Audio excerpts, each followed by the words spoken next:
Ito talaga ang dahilan kung bakit ako tumatakbo mga kaibigan, no? Joke lang. Pupunta kami ng Pampanga mamaya dahil Christmas party namin sa work. Pero bago yon, bibili muna ako ng kakanin. Sarado ang Sitangs kaya naman dito ako napadpad sa Goryo and Minis. Maganda ang mga reviews, marami din naman ako narinig na maganda about sa kakanin nila. Kaya Gora best na tayo mga kaibigan. Itong pinakamalaki yung in-order ko para naman sulit yung binili namin at magustuhan din mga kasamahan namin.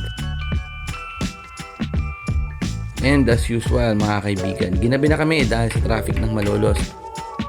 Dumaan na din kami dito sa may McDo dahil maiihi daw si Ale. Kaya bumili na ako dahil nagugutom na din si Commander at hindi pa rin naman kami nakakakain. Medyo liblib yung lugar.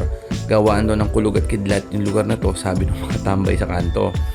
Anyway, diretso tayo at party pero hindi ako minom dahil magdadrive pa din ako pa uwi. May pasok kasi ang mga bata kaya hindi.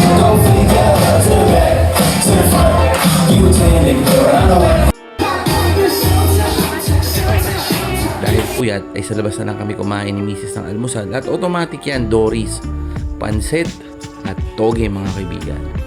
Sobrang relax ko pag ganito yung setup, kainan sa tabi ng kalsada, pinapanood mo yung mga dumadaan, para bang sobrang chill no mga kaibigan. Tapos umuwi na kami at yun pala, nanalo pala si Missy sa raffle kagabi. Kaso aanhin ko to, may microwave na kami.